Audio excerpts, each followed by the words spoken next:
پھر یہ بعث بعد الموت، بعث بعد الموت سے پھر وہ قیامت. تو در حقیقت یوم القیامت جو ہے وہ یوں سمجھیے کہ اس پورے سلسلے کا جو وہ آخری کڑی جو ہے اس کی وہ یوم القیامہ ہے. یوم القیامہ کھڑے ہونے کا دن، یوم یقوم الناس لرب العالمین، جس دن کے لوگ کھڑے ہوں گے اپنے پروردگار کے حضور میں. فَإِذَا هُمْ قِيَامٌ يَنظُرُونَ، تو اچانک وہ کھڑے ہوں گے دیکھتے ہوئے. وہ ہے یوم القیامہ، اور وہی ہے در حقیقت جیسا کہ میں نے ابتدا میں تمہید میں عرض کیا، وہ ہے نتیجے کے اعلان کا دن. باقی یہ وہ الساعہ جو ہے، جو ہلچل ہوگی، القارعہ الحاقہ، وہ اپنی جگہ پر ہے. بعث بعد الموت کا پھر مرحلہ جب آئے گا اور پھر جب لوگ جمع کیے جائیں گے میدان حشر میں اور کھڑے ہوں گے اپنے رب کے حضور میں جیسے عدالت میں کھڑے ہوتے ہیں، وہ ہے در حقیقت یوم القیامہ. اب تیسری بات اس میں سمجھیے کہ لا اقسم بیوم القیامہ، اس میں دلیل کون سی ہے؟ اس لیے کہ مخاطب کون ہیں؟ جو قیامت کے منکر ہیں، جو بعث بعد الموت کا انکار کر رہے ہیں.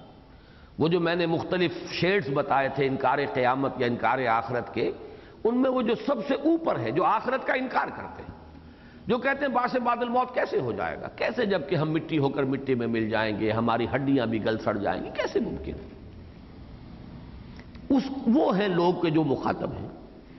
اب ان کے لیے تو قیامت کے لیے کوئی دلیل چاہیے. محض قسم کھا دینے سے تو بات پوری نہیں ہوتی. یہ ایک اعتراض ہے کہ جو منطقی طور پر وارد ہوتا ہے. تو اس کو سمجھ لیجئے کہ ایک دلیل ہوتی ہے منطقی اور عقلی دلیل، وہ آئے گی اگلی آیت میں. ایک دوسری دلیل ہوتی ہے خطابی دلیل، اذعانی دلیل. اس خطابی دلیل میں اور اذعانی دلیل میں عقل اور منطق سے بحث نہیں ہوتی. اس میں جو وزن ہوتا ہے وہ متکلم کی اپنی شخصیت کا وزن ہوتا ہے. کون قسم کھا رہا ہے؟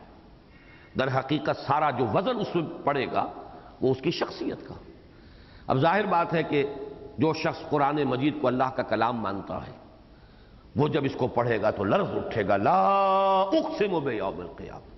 اس کے سامنے یہ بات آئے گی اللہ قسم کھا رہا ہے قیامت کے دن کی.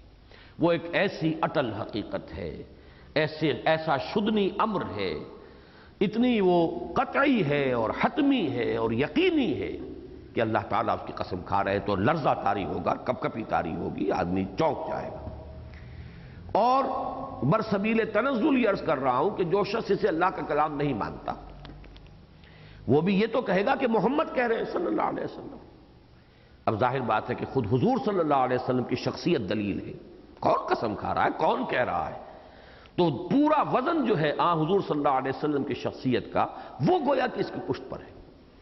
اسی کی نمایاں ترین مثال جو ہے سورہ تغابن میں ہے. زعم الذین کفروا ان لن یبعثوا، یہ خیال لاحق ہو گیا ہے، مغالطہ لاحق ہو گیا ہے، زعم ہو گیا ہے ان کافروں کو کہ یہ اٹھائے نہیں جائیں گے مرنے کے بعد. قل بلا وربی لتبعثن ثم لتنبؤن بما عملتم وذلک علی اللہ یسیر. اے نبی کہہ دیجئے کیوں نہیں، مجھے اپنے پروردگار کی قسم ہے تم لازماً اٹھائے جاؤ گے. اب ایک اعتراض تو ہو سکتا ہے صاحب اس میں دلیل کون سی ہوئی؟ دلیل تو کوئی نہیں. آپ نے پہلے ایک بات سادہ انداز میں کہی، اب آپ نے قسم کھا کر کے دی، تو اس میں دلیل کون سی ہے؟ تو اس بات کو نوٹ کر لیجئے اچھی طرح تجزیہ کر کے، اس میں کوئی منطقی دلیل نہیں، کوئی عقلی دلیل نہیں. یہ خطابی دلیل کہلاتی ہے. اور خطابی دلیل میں اصل وزن جو ہے وہ در حقیقت شخصیت کا ہے کہ کون یہ بات کہہ رہا ہے اور کس درجے اذعان اور یقین کے ساتھ کہہ رہا ہے. کبھی ایک شخص کسی قول کا قائل ہے لیکن اسے خود اتنا گہرا یقین نہیں ہوتا. وہ بات کہتا ہے سطحی انداز میں کہتا ہے، سننے والا بھی محسوس کر لیتا ہے کہ his himself shaky، اس کے اندر وہ یقین والی بات خود نہیں ہے. لیکن جب ایک قائل جو ہے اس کا پورا انداز، اس کا لہجہ، اس کا اسلوب وہ گویا کہ یہ ظاہر کر رہا ہے کہ اسے 100% یقین ہے اس کی حقانیت کا، تو اب اس کی پوری شخصیت اس پلڑے میں آتی ہے اس کے وزن کی حیثیت سے. یہ ہے در حقیقت خطابی دلیل. قل بلا وربی لتبعثن ثم لتنبؤن بما عملتم. دیکھیے یہی حضور نے اسلوب اختیار کیا تھا اس خطبے میں جو میں نے نقل کیا ہے نہج البلاغہ سے، جو چھوٹا سا کتابچہ ہے میرا دعوت اللہ، اس میں نے وہ خطبہ نقل کیا ہے، اور میرا گمان یہ ہے، اگرچہ نہج البلاغہ میں اس کی صراحت نہیں ہے، لیکن میں کافی وثوق کے ساتھ یہ سمجھتا ہوں کہ یہ خطبہ حضور کا وہ ہے جو آپ نے بالکل شروع میں، جبکہ آپ کو حکم دیا گیا کہ وانذر عشیرتک الاقربین، تو جو 2 مرتبہ دعوت طعام کا اہتمام ہوا اور بنو ہاشم کو جمع کیا حضور نے۔ پہلی مرتبہ تو یہ ہے کہ جب آپ کچھ تقریر کرنے کے لیے، خطاب کرنے کے لیے کھڑے ہوئے تو لوگوں نے شور مچا دیا، ہوٹنگ کی، ہنگامہ کیا اور چلے گئے، بات سنی نہیں۔ کچھ دن کا بیچ دے کر پھر دوبارہ وہی کیا آپ نے، تو اس مرتبہ کچھ انہیں حیا آئی، شرم آئی کہ 2 مرتبہ کھانا کھا لیا ہے تو بات تو سن لو۔ میں یہ سمجھتا ہوں اس وقت جو خطبہ آپ نے دیا ہے وہ ہے نہایت مختصر، ایک ایک حرف جو ہے آب زر سے لکھے جانے کے قابل۔ خطابت کا یوں سمجھیے کہ اعلیٰ ترین مرقع ہے، معراج ہے خطابت کی۔ اس میں آپ نے سب سے پہلے اپنی شخصیت کو نمایاں کیا ہے۔ ان الرائد لا یکذب اہلہ، دیکھو کبھی کسی قافلے کے رہنما نے اپنے قافلے والوں کو دھوکہ نہیں دیا۔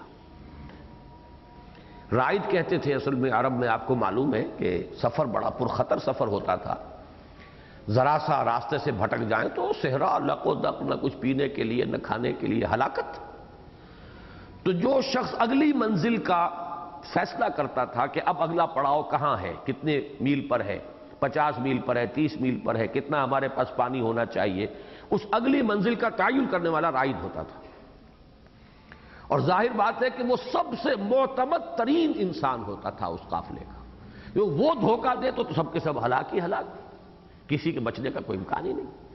تو وہ پوری تاریخ ان کا اور پورا تمدن اور اس کا پورا پس منظر جو اس ایک لفظ میں ہے جو آپ نے استعمال کیا، ان الرائد لا یکذب اہلہ، دیکھو کسی رائد نے آج تک اپنے قافلے والوں کو دھوکہ نہیں دیا۔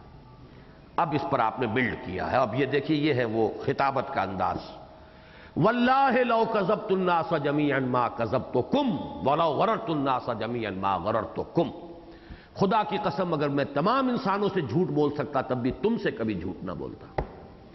اب یہ بھی دیکھیے، وہ ایک یوں کہیے کہ بالفرض والی بات ہے، سب سامنے وہ تھے جو یہ کہتے تھے کہ الصادق الامین، انہوں نے جھوٹ بولا ہی نہیں، لیکن اس پر بلڈ کر رہے، اگر میں پوری دنیا سے جھوٹ بول بھی دیتا بالفرض محال تب بھی تم سے تو کبھی جھوٹ نہ بولتا، اور اگر تمام دنیا کو میں دھوکہ دے سکتا بالفرض محال تب بھی تمہیں تو کبھی دھوکہ نہ دیتا۔ پھر یہاں سے بلڈ کیا اب آپ نے، واللہ الذی لا الہ الا ہو انی لرسول اللہ الیکم خاصۃ والی الناس کافۃ، اس اللہ کی قسم جس کے ہاتھ میں میری جان ہے، میں اس کا فرستادہ ہوں، پیغام بر ہوں، بھیجا ہوا ہوں، رسول ہوں، تمہاری طرف بالخصوص اور پوری نوع انسانی کی طرف بالعموم۔ گویا کہ ایک جملے میں ایمان باللہ بھی آ گیا، واللہ الذی لا الہ الا ہو، اور ایمان برسالت بھی آ گیا، انی لرسول اللہ الیکم خاصۃ والی الناس کافۃ۔ اب سارا معاملہ قیامت کا ہے، واللہ لتموتن کما تنامون۔ اور یہاں بھی دیکھیے کیسے ایک ایسی بات سے بات شروع کی گئی ہے جس کا کوئی رد ہے ہی نہیں۔ خدا کی قسم تم سب مرو گے جیسے کہ روزانہ رات کو سو جاتے ہو، موت وارد ہو کر رہے گی۔ ثم لتبعثن کما تستيقظون، پھر تمہیں اٹھا لیا جائے گا لازماً جیسے کہ روزانہ بیدار ہو جاتے ہو صبح کو۔ ثم لتحسبن بما تعملون، پھر تمہارا حساب لیا جائے گا جو کچھ کہ تم اس وقت کر رہے ہو۔ ثم لتجزون بالاحسان احسانا وبالسوء سوءا، پھر بدلہ مل کر رہے گا تمہیں، بھلائی کا بھلا برائی کا برا۔ وَإِنَّهَا لَجَنَّةٌ أَبَدًا أَوْ لَنَارٌ أَبَدًا، اور وہ یا پھر جنت ہے ہمیشہ ہمیش کے لیے، اور یا پھر آگ ہے، دوزخ ہے ہمیشہ ہمیش کے لیے۔ یہ ہے وہ خطبہ، اس میں وہی اذعانی دلیل، اپنی شخصیت کا وزن جو ہے پہلے حضور صلی اللہ علیہ وسلم نے اپنے اس دعوے کی پشت پر رکھا ہے۔ یہی بات حضور کی اس میں بھی آتی ہے کہ جب حکم آیا فاصدع بما تؤمر، اب ڈنکے کی چوٹ کہی ہے جو آپ کو کہنا ہے، پہاڑ کے اوپر چڑھ گئے کوہ صفا پر۔ اب تو خیر کوہ صفا وہ کوہ معلوم ہی نہیں ہوتا، وہ تو بیچارہ ٹیلا بھی نہیں کہہ سکتے اسے، ایک علامت سی رہ گئی ہے، لیکن کبھی تو وہ باقاعدہ ایک پہاڑی تھی۔ اس پر کھڑے ہو کر آپ نے نعرہ لگایا جیسا کہ اس ماحول میں ایک رواج تھا، واہ صباحا، ہائے وہ صبح جو آنے والی ہے۔ اب آپ فرماتے ہیں کہ لوگوں جب جمع ہو گئے، اگر میں تم سے کہوں کہ اس پہاڑی کے پیچھے دشمن ہے اور وہ تم پر حملہ کیا چاہتا ہے، مانو گے؟ بالکل مانیں گے، کیوں؟ ایک تو آپ سے کبھی جھوٹ کا تجربہ ہوا ہی نہیں، دوسرے آپ بلندی پر ہیں، آپ پہاڑ کے دونوں طرف دیکھ رہے ہیں۔ اب یہ وہ مقام ہے، مقام رسالت۔ رسول کے نگاہوں کے سامنے جیسے دنیا ہے ویسے ہی آخرت بھی ہے، وہ تو دیکھ رہا ہے۔ قلندر ہرچے گوید دیدہ گوید، لہذا وہ اس مقام بلند پر ہے تو کیسے نفی کریں گے؟ اس کے بعد آپ نے اپنی بات فرمائی، تو بہرحال یہ نوٹ کر لیجئے کہ لا اقسم بیوم القیامہ، اس میں جو اصل دلیل ہے وہ دلیل خطابی ہے، اور اس میں وزن جو ہے وہ متکلم کی ہستی کا وزن ہے۔ ہمارے لیے اللہ کا کلام ہے یہ، اس لیے دل کو لرز اٹھنا چاہیے کہ اتنی بڑی حقیقت، اتنی اٹل حقیقت، اتنا شدنی امر، اتنی قطعی حقیقت کہ اس پر اللہ نے قسم کھائی ہے۔ اور عام آدمی بھی بہت سنجیدہ ہو جائے گا جبکہ وہ یہاں پہنچے گا، اگر وہ اسے حضور کا کلام سمجھ رہا ہے، ابھی وہ ایمان نہیں لایا ہے، تب بھی لا اقسم بیوم القیامہ، اس کی پشت پر محمد الرسول اللہ صلی اللہ علیہ وسلم کی شخصیت مبارکہ ہے، اصل وزن اس کا ہے، دلیل وہ ہے۔ ولا اقسم بالنفس اللوامہ، اور نہیں میں قسم کھاتا ہوں نفس ملامت گر کی۔ اس پر بھی اب ذرا غور کرنا ہوگا۔ اس نفس کے بارے میں بہت سی باتیں بہت مرتبہ بیان ہو چکی ہیں، لیکن اب ظاہر بات ہے کہ کم سے کم اجمالاً انہیں دہرانا پڑے گا۔ لفظ نفس جو ہے وہ مختلف معنی میں استعمال ہوا خود قرآن مجید میں۔ کہیں تو یہ ہماری جو شخصیت ہے، ہماری جو ہستی ہے، ہمارا جو وجود ہے، اس کا جو حیوانی ایلیمنٹ ہے، صرف اس کی تعبیر کے لیے لفظ نفس آتا ہے۔ چنانچہ ہمارے ہاں اہل تصوف میں اگرچہ لطائف ستہ مشہور ہیں، لیکن جہاں تک میری رسائی ہو سکی ہے، میں اپنی کوتاہی علم اور کوتاہی نظر کا اعتراف کرتے ہوئے عرض کر رہا ہوں، مجھے بقیہ جو 3 اور لطائف ہیں ان کے لیے قرآن و سنت کے اندر کوئی بنیاد نہیں ملی، بلکہ پچھلے دنوں ایک مضمون جب میری نظر سے گزرا، ایک ہندو نے، حیدرآباد دکن کے ہیں وہ، انہوں نے مضمون لکھا تھا اور انہوں نے یہ کہا کہ در حقیقت یہ ویدوں کی تعلیمات ہیں کہ 6 انسانی وجود میں 6 مراکز نور ہیں، نور کے 6، اور وہ اس کے مختلف 6 جو مقامات ہیں، اگر ان کا مراقبہ کیا جائے اور ان کے اوپر اگر ریاضت کی جائے، تپسیا کی جائے تو اس طرح کے نور نظر آتے ہیں، ان کے رنگ ہوتے ہیں۔ اور یہی اہل تصوف کے ہاں بھی ہے کہ فلاں لطیفہ نفس کا رنگ ایسا ہے اور فلاں لطیفہ قلب کا ایسا ہے۔ ان چیزوں کا کوئی ذکر نہ قرآن میں نہ حدیث میں، لیکن یہ کہ وہاں موجود ہے تو مجھے یہ محسوس ہوتا ہے کہ شاید، میں واللہ عالم عرض کر رہا ہوں یہ کہتے ہوئے، میں یقین کے ساتھ نہیں کہہ سکتا، کہ شاید یہ چیز ہمارے ہاں جہاں تک لطائف ستہ کی حد تک تعلق ہے وہیں سے آئی ہے۔ البتہ لطائف ثلاثہ جو ہے وہ قرآن مجید میں اظہر من الشمس ہے۔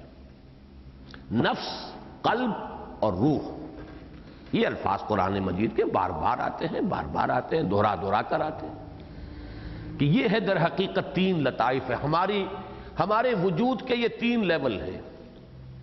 نفس یعنی ہمارا اینیمل بینگ، جس میں اینیمل انسٹنکٹس ہیں، جبلتیں ہیں، پیٹ کھانے کو مانگتا ہے، گدھے اور گھوڑے کا پیٹ بھی کھانے کو مانگتا ہے، ہمارا پیٹ بھی کھانے کو مانگتا ہے۔ گدھے اور گھوڑے کے اندر بھی شہوت ہے، جنسی جذبہ ہے، بقائے نسل کا سلسلہ ہے، ہمارے اندر بھی ہے۔ ہر جانور کو، ہر حیوان کو کوئی گھونسلہ چاہیے، کوئی بھٹ چاہیے، کچھ نہ کچھ سر چھپانے کی جگہ چاہیے، انسان کو بھی چاہیے۔ تو بہت سی کیا تمام حیوانی جبلتیں ہمارے اندر موجود ہیں، اور کچھ حیوانات ایسے ہیں جن میں مل جل کر رہنے کی عادت ہے، ہرڈ انسٹنکٹ کہلاتا ہے، وہ ہمارے اندر بھی ہے۔ انسان متمدن حیوان ہے۔ دی ارج ٹو ڈومینیٹ، یہ بھی حیوانات میں نظر آئے گی، وہ انسانوں کے اندر بھی ہے۔ تفوق، دوسروں کے اوپر دھونس جمانے کی خواہش ہوتی ہے انسانوں میں۔ تو ہماری اس ہستی کا ایک جو پہلو ہے وہ نفس ہے، لوئسٹ۔ ایک تو اس کے لیے لفظ نفس آتا ہے بمقابلہ قلب اور بمقابلہ روح۔ روح بلند ترین، ہمارے ایگزسٹنس کا ہائیسٹ لیول روح ہے۔ یسألونک عن الروح قل الروح من امر ربی وما اوتیت من العلم الا قلیلا۔ قلب کیا ہے؟ روح کا مسکن ہے، اور قلب ایک درمیانی شے ہے کہ اگر اس قلب کے اوپر نفس کا غلبہ ہو جائے، نفس امارہ کا، تو اس کا، اب چونکہ پورا وجود قلب کے تابع ہے، قلب کے اوپر اگر حیوانیت کا غلبہ ہو جائے تو انسان حیوان محض بن کر رہ جاتا ہے۔ لیکن اگر قلب کے اوپر غلبہ روح کا ہو اور حیوانیت کو دبا لیا جائے، اب یہ ہے انسان کا وہ اصل مقام جس کے لیے اسے پیدا کیا گیا۔ اور قلب کا لفظ دیکھیے بہت ہی معنی خیز ہے، اس کا مادہ ہی وہ ہے بدلنے کا۔ اکثر لوگوں کا حال یہ ہے، ایسے لوگ بھی ہیں دنیا میں اور کافی تعداد میں ہیں کہ جن پر فیصلہ کن طور پر ان کی حیوانیت یا بہیمیت غالب آ چکی ہے، انہیں کسی خیر، کسی نیکی، کسی بھلائی کا کوئی جذبہ اپنے اندر کبھی ابھرتا ہوا محسوس ہوتا ہی نہیں۔ اور ایسے لوگ بھی ہیں دوسری انتہا پر جنہیں اتنا تمکن حاصل ہو چکا ہے، ان کی روح کا غلبہ ان کے اس حیوانی وجود کے اوپر، قلب کے اوپر روح کے انوار جو ہیں اس طریقے سے چھائے ہوئے ہیں کہ وہ حیوانیت اور بہیمیت وہ ہوتے ہوئے بھی معدوم کے درجے میں ہے۔ یہی ہے در حقیقت فینومینن اپنے کلائمیکس پر محمد الرسول اللہ صلی اللہ علیہ وسلم کی شخصیت، کہ آپ کی روح انور کے انوار پورے وجود پر اس درجے مستولی ہیں کہ گویا کہ آپ کا نفس اور آپ کی بشریت جو ہے وہ عدم کے درجے میں آ چکی ہے، جس کو حضور نے اس طرح تعبیر فرمایا کہ ہر انسان کے ساتھ ایک شیطان ہوتا ہے۔ اور جب کسی نے پوچھ لیا حضور آپ کے ساتھ بھی، آپ نے فرمایا ہاں ہے، لیکن میں نے اسے مسلمان کر لیا ہے۔ یعنی اتنا غلبہ ہے اس روح کا، اس کے انوار جو ہے پورے طور پر غالب ہے پورے وجود پر۔ اب ان دو انتہاؤں پر رکھیے، ایسے لوگ تو ہوں گے کم، اکثر و بیشتر لوگ دنیا میں ایسے ہوتے ہیں جو ڈاواں ڈول ہوتے ہیں۔ کبھی دل کے اوپر حیوانیت کا غلبہ، شہوت کا غلبہ آ گیا تو وہ حیوان بن جائیں گے۔ کبھی وہی قلب ہے، اینٹینا ہے نا، ادھر کر دیا ادھر کر دیا، قلب جو ہے بدلتا رہتا ہے، اس کو کسی کل چین نہیں ہے۔ قلب کا مادہ یہ ہے، انقلاب کہتے ہیں بدل جانے کو، اور یہ قلب جو ہے اسے کسی کل چین نہیں ہے۔ ہمارے جسم کا ہر عضو جو ہے وہ آرام کر سکتا ہے سوائے قلب کے۔ قلب کے آرام کا مطلب موت ہے۔ دماغ بھی آرام کرتا ہے، تمام اجزاء جو ہیں انسان کے اعضاء آرام کرتے ہیں سوائے قلب کے۔ قلب تو آرام نہیں کر سکتا، اور اس کی ہر وقت کیفیت بدلتی ہے، کبھی یہ سکڑ رہا ہے، کبھی یہ پھیل رہا ہے۔ اور یہی قلب ہے کہ جو در حقیقت کبھی یوں سمجھیے اس کا رخ ہو گیا ہے، نفس نے کھینچ لیا ہے اسے اپنی طرف، تو نفس گویا کہ بحیثیت مجموعی پورے وجود کے اوپر نفسانیت کا غلبہ ہو گیا۔ اور کبھی ایسا ہوا ہے کہ یہ قلب جو ہے پورے طور پر جگمگا اٹھا ہے روح کے انوار سے، تو اب پورے وجود کے اوپر اس روحانیت جو ہے اس کا غلبہ ہو گیا۔ اس اعتبار سے تین کیفیات ہوں گی انسان کی، اور اس مجموعی کیفیت کو تین حالتیں ہوں گی، ان کو بھی نفس سے تعبیر کیا گیا۔ نفس امارہ، نفس لوامہ، یہ درمیانی ہے۔ کوئی غلطی ہو گئی تو اندر سے خلش ہوئی، تم نے کیا کیا، یہ تمہیں نہیں کرنا چاہیے تھا، چاہے ابھی کسی نے نہیں دیکھا۔ ایک تو یہ ہے کہ انسان جو ہے کوئی اور دیکھ لے، اس کا ایک خوف ہوتا ہے میری یہ فلانی حرکت جو ہے فلاں شخص نے دیکھ لی، لیکن آپ نے کوئی غلط کام کیا ابھی کسی نے نہیں دیکھا، لیکن اندر سے ملامت ہو رہی ہے تم نے کیا کیا، تمہیں نہیں کرنا چاہیے تھا۔ یہ در حقیقت وہ نفس لوامہ کی کیفیت ہے کہ کبھی ادھر ہے کبھی ادھر ہے، اتنا کنٹرول تو نہیں ہے کہ پورے وجود کے اوپر روحانیت جو ہے وہ فیصلہ کن طور پر مستولی ہو گئی ہو، لیکن یہ ہے کہ اگر غلطی ہوئی ہے تو اتنی زندگی اور اتنی حرارت جو ہے موجود ہے، اتنی حیات ہے اس میں کہ ملامت کرے گا کہ تم نے غلط کیا، نہیں کرنا چاہیے، ایک پچھتاوا ہوتا ہے۔ اور ایک کیفیت پھر وہ نفس لوامہ، یا ایتھا النفس المطمئنہ، نفس مطمئنہ، جب وہ روح کی نورانیت کا غلبہ ہو جائے قلب پر، اور پھر کیفیت وہ ہے جو حضور نے فرمایا الا فی الجسد مضغۃ اذا صلحت صلح الجسد كلہ واذا فسدت فسد الجسد كلہ الا وہی القلب۔ لوگوں آگاہ ہو جاؤ، جسم انسانی میں ایک لوتھڑا ایسا ہے کہ اگر وہ صحیح ہو جائے تو پورا وجود صحیح ہو جائے گا، اور اس کے اندر فساد ہو تو پورے وجود میں فساد ہوگا۔ آگاہ ہو جاؤ، وہ قلب ہے۔ قلب پر اگر اس نفس کا، نفس امارہ کا، اس کا غلبہ ہے تو وہ کیفیت ہو جائے گی، پورے جسم میں فساد ہوگا، پوری شخصیت جو ہے وہ شیطنت کا ایک نمونہ بن جائے گی، اور اس کے اوپر فیصلہ کن غلبہ روح کا ہو گیا، اس کے انوار کا، تو یہ انسان جو ہے یہ نفس مطمئنہ، یا ایتھا النفس المطمئنہ ترجعی الی ربک راضیۃ مرضیہ فادخلی فی عبادی وادخلی جنتی۔ تو میں جو عرض کر رہا تھا وہ یہ کہ ایک تو نفس جو ہے ان تین لیولز میں سے سب سے لوور لیول کو ڈینوٹ کرنے کے لیے اس کے لیے لفظ نفس آئے گا۔ ایک نفس آتا ہے بحیثیت مجموعی، یہ تینوں کے مجموعے کا جو ریزلٹنٹ ہے، جو اس کا نتیجہ نکلتا ہے بحیثیت مجموعی، اب یا وہ نفس لوامہ ہے یا نفس مطمئنہ ہے، یا پھر وہ نفس امارۃ بالسوء، وہ نفس ہے کہ جو برائی کا حکم دیے جائے گا اور انسان ہاتھ جوڑ کر اس کے پیچھے چلتا رہے گا، اس کی ہر خواہش کو پورا کرے گا۔ تو نفس، اچھا تیسرے معنی اور بھی ہیں قرآن مجید میں، جہاں فرشتوں کے بارے میں آتا ہے کہ وہ انسانوں کی جب جان نکالیں گے تو ہم تو کسی وقت لفظ استعمال کرتے روح قبض کریں گے۔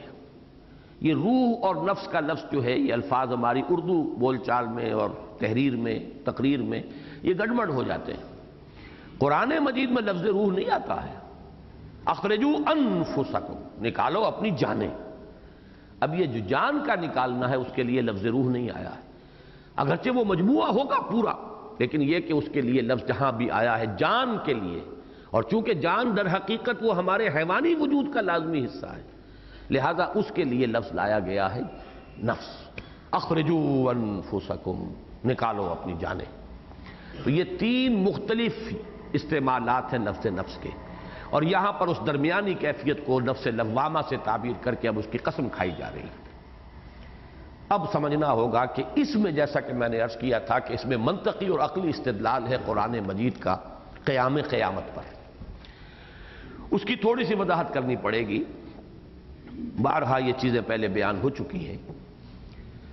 قرآن مجید کا جو انداز ہے وہ یہ ہے کہ ایمان باللہ کے لیے یہ کوئی منطقی دلیل استعمال نہیں کرتا۔ ایمان باللہ کے بارے میں قرآن کا موقف یہ ہے کہ وہ انسان کے اندر ہے، روح کے اندر ہے۔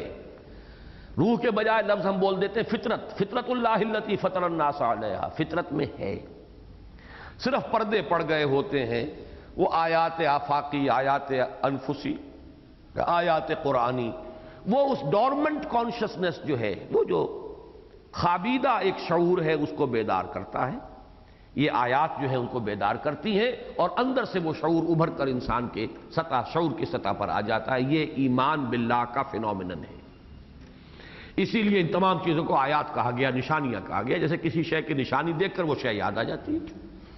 بھول گئے تھے آپ، ذہول ہو گیا تھا، یاد نہیں، اپنے دوست سے سال ہر سال ہو گئے، ملاقات نہیں ہوئی، کبھی ذہن بھی منتقل نہیں ہوا، اچانک کوئی بات ہوتی ہے یا کوئی شے نظر آ جاتی ہے آپ کو جس کی کوئی ایسوسیشن آپ کے اس دوست کے ساتھ تھی، فوراً دوست یاد آ گیا۔ اس میں نہ آپ کی کوئی کانشس ایفرٹ ہے، نہ کسی نے یاد دلایا ہے، صرف نشانی کے بنا پر یاد آیا۔ یاد اس لیے آیا کہ علم تو تھا آپ کو، آپ کے علم میں وہ شے تھی، صرف یہ ہے کہ وہ یادداشت کے ذخیرے میں ذرا نیچے چلی گئی تھی۔ اور میں کہا کرتا ہوں محافظ خانہ ہوتا ہے ضلع کچہریوں میں، وہ بڑی فائلوں کے انبار لگے ہوتے ہیں، تو ہمارے دماغ کے اندر بھی یادداشت جو ہے ایک بہت بڑا محافظ خانہ ہے، اس کے اندر بہت سی یادداشتیں ہیں، لیکن وہ جاتی کہیں نہیں، رہتی ہیں وہاں پر۔ فائل بہت گہری دب گئی تھی لیکن اچانک کسی ایسوسیشن کی وجہ سے ابھر کر اوپر آ گئی۔ ایمان باللہ کا تو صرف یہ مسئلہ ہے، ان فی خلق السماوات والارض واختلاف اللیل والنہار والفلک التی تجری فی البحر بما ينفع الناس وما انزل اللہ من السماء من ماء فاحیا به الارض بعد موتها وبث فیہا من دابۃ کل دابۃ وتصریف الریاح والسحاب المسخر بین السماء والارض لآیات لقوم یعقلون۔ عقل سے کام لینے والے ہوش مند لوگوں کے لیے نشانیاں ہیں۔ یہ آیت جو ہے 21ویں رکوع کی پہلی آیت ہے سورہ بقرہ کی، یہ طویل ہے، اسی کا خلاصہ ہے 20ویں رکوع کی پہلی آیت ہے یہ سورہ بقرہ کی، اور 20ویں رکوع کی پہلی آیت سورہ آل عمران کی، اس میں خلاصہ ہے ان فی خلق السماوات والارض واختلاف اللیل والنہار لآیات لأولی الالباب۔ البتہ اس سے اگلا جو قدم ہے وہ ہے ایمان بالآخرہ۔ اس کے لیے قرآن مجید نے ایک منطقی دلیل بھی استعمال کی ہے، لیکن وہ منطقی دلیل بھی ایک فطرت کی دلیل پر در حقیقت اس کا اضافہ ہے۔ اس کائنات میں اور جب اللہ کو انسان پہچان لیتا ہے ان آیات کے حوالے سے، جب ایمان باللہ اسے حاصل ہوتا ہے تو اللہ تعالیٰ کی صفات میں سے ایک اہم صفت اس کے سامنے یہ بھی آتی ہے کہ ربنا ما خلقت ھذا باطلا۔ یہاں کوئی چیز بے مقصد ہمیں نظر نہیں آ رہی، ہر شے بڑا ہی یوں سمجھیے مربوط نظام ہے، ہر شے کی حکمت ہے، ہر شے میں غرض و غایت ہے، کوئی شے بغیر کسی حکمت کے، بغیر کسی غرض و غایت کے نہیں ہے۔ افحسبتم انما خلقناکم عبثا، کیا تم نے سمجھا ہم نے تمہیں بیکار پیدا کیا؟ اَیَحْسَبُ الْإِنسَانُ أَن يُتْرَكَ سُدًى، ابھی آئے گا اس سورہ مبارکہ کے اختتام پر۔ یہاں تو کوئی شے بیکار نہیں ہے، گھاس کا تنکا جو ہے بے مقصد نہیں پیدا کیا گیا۔ اب یہ چیز ایک منطقی دلیل بنے گی، لیکن اس کے لیے بنیاد کیا ہے فطرت کی؟ فطرت کی بنیاد یہ ہے کہ نیکی اور بدی کا شعور انسان کے اندر موجود ہے۔ اگر کوئی شخص اللہ کی ہستی کو ڈھٹائی کے ساتھ رد کرنے پر آ جائے تو کوئی منطقی دلیل منوا نہیں سکتی اسے کہ اللہ ہے، کوئی منطقی دلیل نہیں۔ اسی طرح کوئی شخص ڈھٹائی کے ساتھ یہ کہ کوئی نیکی اور بدی کا شعور نہیں ہے میرے اندر، میں نہیں مانتا، آپ نہیں منوا سکتے۔ لیکن عظیم ترین اکثریت انسانوں کی ایسی ہے جو محسوس کرتے ہیں کہ واقعتاً ہمارے اندر ہے کہ کسی شے کو ہم بھلا سمجھتے ہیں، کسی کو برا سمجھتے ہیں، کسی کو خیر سمجھتے ہیں، کسی کو شر سمجھتے ہیں۔ جھوٹ بولنا برائی ہے، سچ بولنا چاہیے۔ ایفائے عہد اچھی بات ہے، وعدہ خلافی بری بات ہے۔ پڑوسی کے ساتھ حسن سلوک اچھی بات ہے، اس کو ستانا ایذا پہنچانا بری بات ہے۔ کوئی راستہ پوچھے اسے صحیح راستہ بتانا اچھی بات ہے، اسے الٹا اور بھٹکا دینا بہت بری بات ہے۔ تو خیر اور شر کا یہ کانسیپٹ جو ہے یہ فطرت انسانی کے اندر موجود ہے۔ وَنَفْسٍ وَمَا سَوَّاهَا فَأَلْهَمَهَا فُجُورَهَا وَتَقْوَاهَا۔ اب یہاں سے بلڈ اپ ہوگا، اگر آپ یہ مان لیں کہ ہے خیر اور شر کا یہ فرق فطرت انسانی میں ہے، اب مشاہدہ یہ بتا رہا ہے کہ اس کا نتیجہ اس دنیا میں اکثر و بیشتر الٹا نکل رہا ہے۔ نیکوکار یہاں پہ دبا ہوگا، پسا ہوگا، فاقے آ رہے ہوں گے، بدکاروں کے لیے عیش ہوں گے، گلچھرے ہوں گے، دبدبا ہوگا، دندناتے پھر رہے ہوں گے۔ یہ صورتحال ہے۔ آپ طے کر لیجئے کہ کبھی جھوٹ نہیں بولوں گا، زندگی اجیرن ہو جائے گی، اور طے کر لیں کہ جیسا آئے بائی ہک اور بائی کروک اپنا مقصد حاصل کرنا ہے، راستے کشادہ ہوتے چلے جائیں۔ آپ کے لیے وہ جو حالی نے کہا تھا مگر مومنوں پر کشادہ ہیں راہیں، وہ راستے کھلتے چلے جاتے ہیں۔ اور اے دیانت بر تو لعنت از تو رنجے یافتم، اے خیانت بر تو رحمت از تو گنجے یافتم۔ اے دیانت تجھ پر لعنت ہو کہ تیری وجہ سے تو لوگ مجھ سے ناراض ہو گئے۔ کوئی دوست بھی آپ کا سچی بات سن کر خوش نہیں ہوگا، آپ کے والدین سچی بات سن کر خوش نہیں ہوں گے، آپ کی بیوی سچی بات سن کر خوش نہیں ہوگی، تو دیانت جو ہے اس سے تو دنیا میں رنج ملتا ہے، اور خیانت سے گنج ملتا ہے، خزانہ ملتا ہے۔ اس اعتبار سے معلوم ہوا اگر دنیا میں کوئی شے بے مقصد نہیں، اگر یہ اصول ہے کہ گندم سے گندم اگنی چاہیے، جو سے جو، گندم از گندم بے رویت جو سے جو، تو اس دنیا میں تو ہمیں نظر آ رہا ہے اس حیات دنیاوی میں کہ الٹی گنگا بھی بہتی ہے، اور اگر سیدھی بھی بہے تو وہ اپنے اس عمل کی مناسبت سے نہیں ہوتی۔ اس کی مثال میں دیا کرتا ہوں کہ ایک شخص ہے، اس نے ایک پوری قوم کے اندر جو ہے ایک دماغ کے اندر ایک ایسا نشہ بھر دیا ہے کہ ہمیں ہی حق حاصل ہے حکومت کرنے کا، اور پوری دنیا میں غارت گری کا بازار گرم کر دیا۔ ہٹلر کی مثال اسی صدی کی ذہن میں رکھیے، کتنے کروڑ انسان مارے گئے، کتنی عورتیں بیوہ ہوئی، کتنے بچے یتیم ہوئے، کتنی جو ہے شہر تباہ ہوئے، اور ایک شخص کا فطور ہے دماغ کا، اس نے لاکھوں انسانوں کے اندر وہ فطور دماغی پیدا کر دیا۔ اب فرض کیجئے کہ اسے آپ پکڑ بھی لیں، سزا دینا چاہیں تو کیا سزا دیں گے؟ اول تو اس نے ایک گولی سے اپنے آپ کو ختم کر لیا، پکڑ بھی لیتے آپ اور ایک فورسپ سے آپ اس کا ایک ایک ریشہ علیحدہ کر دیتے، تب بھی وہ جو اس کا جرم ہے اس کے ہم وزن سزا تو نہیں دے سکتے۔ اس کے بالکل برعکس لائیے محمد الرسول اللہ صلی اللہ علیہ وسلم اور اتقیاء صلحاء، اب کتنا کوئی اجر دے سکے گا معین الدین اجمیری رحمۃ اللہ علیہ کو؟ اگر 1,00,000 افراد ان کے ہاتھ پر ایمان لائے، آج کتنے کروڑ ہوں گے مسلمان ہندوستان کے جو ان کی وجہ سے اسلام سے روشناس ہوئے ہیں، ان کی اولاد جو ہے، کتنا بدلہ دے دے گا کوئی انہیں؟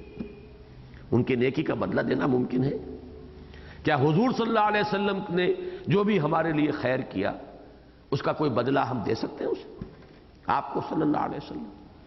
تو معلوم ہوا کہ اول تو یہاں الٹی گنگا بہتی ہے، خیر پر یہاں مشکل، اور اگر حلال کے اوپر اکتفا کریں گے فاقے آئیں گے، اور یہاں پر ہر اصول کو توڑ دیجئے، وہ کوئی اسکرپلز نہ رہے زندگی میں تو عیش کیجئے۔ اور دوسری طرف یہ کہ اگر ہو بھی، ایک اور مثال، فرض کیجئے ایک بوڑھا آدمی جو ہے ایک جوان شخص کو قتل کر دیتا ہے، اور آج کل تو بڑا آسان ہے، ایک ٹریگر ہی دبانا ہے، ایک انگلی کی حرکت ہے، صرف کوئی تلوار نہیں چلانی، کچھ نہیں کرنا۔ اول تو یہ کہ اس بوڑھے آدمی پر جرم ثابت ہو، وہ پکڑا جائے، ثبوت مل جائے، وکلاء کی ذہانتیں بھی راستے میں رکاوٹ بنیں گی، رشوتیں بھی ہوں گی، سفارشیں بھی ہوں گی، سزا ملے گی تو کیا ملے گی؟ وہ بوڑھا آدمی فرض کیجئے 80 برس کا ہے، کھا کما چکا، زندگی گزار چکا، اس کی اولاد بھی جوان ہو چکی، اب وہ تو ویسے ہی جو ہے وہ قبر کے کنارے پر بیٹھا ہوا ہے ٹانگیں لٹکائے ہوئے، اور وہ جوان جس کو اس نے مارا تھا، اس کی کوئی جوان بیوی بیوہ ہوئی ہے، اس کے بچے چھوٹے چھوٹے جو ہیں وہ یتیم ہوئے ہیں، وہ بچے باپ کی سرپرستی سے محروم ہو کر، ہو سکتا ہے کہ ان کی تربیت صحیح نہ ہو، غلط ہو، پورے معاشرے کے لیے وہ ایک منفی کردار کے حامل بچے بن کر اٹھے، وہ جرائم پیشہ بن جائیں، کچھ بھی ہو جائے، یہ سارا جو معاشرے کو اور اس فرد کو جو نقصان پہنچایا تھا اس شخص نے، کیا آپ اس کے ہم وزن سزا دے سکتے ہیں؟ ناممکن۔ زیادہ آپ یہ کریں گے، پھانسی چڑھا دیں گے۔ تو معلوم یہ ہوا کہ یہ دنیا نامکمل ہے، اور کوئی اور دنیا ہونی چاہیے، کوئی اور زندگی ہونی چاہیے جس کے قوانین بھی وہ نہ ہو، وہ لیمیٹیشنز نہ ہو جو یہاں ہیں۔ یہاں تو یہ ہے کہ آگ میں ڈالا مر گیا، وہ چند منٹوں ہی کی بات ہوگی نا، اس کو جو بھی کوفت ہوگی۔ پھانسی چڑھایا ایک جھٹکا ہی تو ہے، پتہ نہیں اس جھٹکے کا بھی احساس ہوتا ہے کہ نہیں ہوتا، سارا خوف جو ہے وہ تو پہلے ہی ہے جو بھی ہے، باقی جھٹکے میں اسے، اور بجلی کی اگر آپ نے کرسی پر بٹھا کر اس کو ایک کرنٹ کا ایک گزارا اور ختم کر دیا تو کچھ بھی نہیں۔ وہ ایسی جگہ چاہیے جہاں پوری پوری سزا مل سکے، جہاں تک اس کے جرم کے اثرات پہنچے ہیں اس سب کے ہم وزن سزا اسے مل سکے، اور اسی طریقے سے نیکی کا بھی بدلہ جو ملے، ایسی زندگی چاہیے، اتنی طویل زندگی چاہیے کہ بھرپور بدلہ اسے مل سکے اپنی تمام نیکیوں کا۔ یہ ہے استدلال قرآن مجید کا قیام قیامت اور وقوع آخرت اور بعث بعد الموت کے لیے، یہ عقلی استدلال ہے، لیکن یوں سمجھیے کہ سیمی عقلی استدلال، اس میں بھی بنیاد جو ہے وہ یہ ہے کہ فطرت میں نیکی اور بدی کا مادہ موجود ہے، وہی ہے جس کو یہاں جو ہے نفس لوامہ کے اعتبار سے تعبیر کیا گیا۔ یہ دلیل ہے کہ اندر سے کوئی شے آپ کو ملامت کر رہی ہے کہ آپ کو یہ کام نہیں کرنا چاہیے تھا۔ معلوم ہوا نیکی اور بدی کا تصور اور اس کی تمیز اور اس کا امتیاز یہ آپ کی فطرت کے اندر موجود ہے، لہذا یہاں ایک لفظ میں قسم کھا کر وہ سارا استدلال سمو دیا گیا، لا اقسم بالنفس اللوامہ، نہیں میں قسم کھاتا ہوں، اور قسم کا فائدہ کیا ہوتا ہے؟ شہادت، دلیل، گواہی، میں گواہی میں پیش کر رہا ہوں اس نفس لوامہ کو، یہ جو ایک محتسب تمہارے اندر بیٹھا ہوا ہے، یہ محتسب علامت ہے اس احتساب کی کہ جو قیامت کے دن ہوگا، وہ ایک گرینڈ اکاؤنٹیبلٹی ہے، اس روز جو ہے ایک بڑی عدالت میں تمہیں پیش ہونا ہے، زندگی کے ایک ایک عمل کا اور ایک ایک قول کا جو ہے تمہیں وہاں پہ اس کی جواب دہی کرنی ہے۔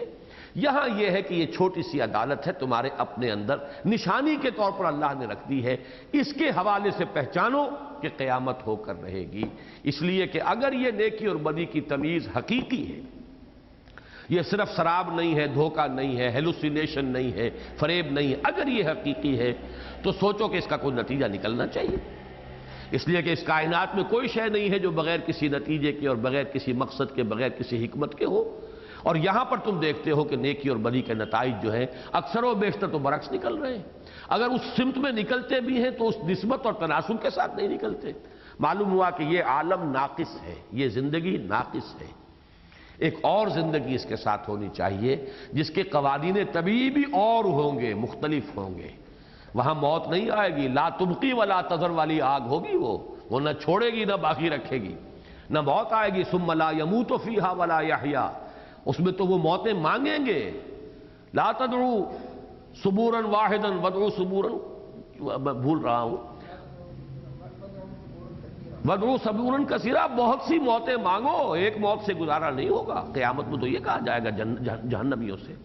تو اس عالم کے یہ فزیکل لاز مختلف ہوں گے اس عالم کے فزیکل لاز سے، وہاں زندگی بہت طویل، احقابا، وہ لکھوکھا سال پر پھیلی ہوئی زندگی ہوگی، اور اس میں بھرپور بدلہ مل جائے گا ہر انسان کو جو اس نے کمایا، انہا لجنت ابدا او لنار ابدا۔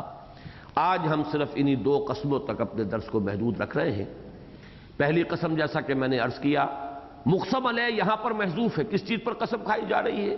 ان قسموں سے خود واضح ہو رہا ہے وقوع قیامت پر، بعث بعد الموت پر، جزا و سزا پر، در حقیقت اس کل پر قسم کھائی، لیکن اس کے لیے پہلی دلیل وہ خطابی دلیل ہے، اس کی پشت پر متکلم کی شخصیت کا وزن ہے، متکلم حقیقی اللہ تعالی، متکلم ظاہری محمد الرسول اللہ صلی اللہ علیہ وسلم، تو خود حضور کی شخصیت جو ہے وہ بھی بہت وزن والی شخصیت ہے۔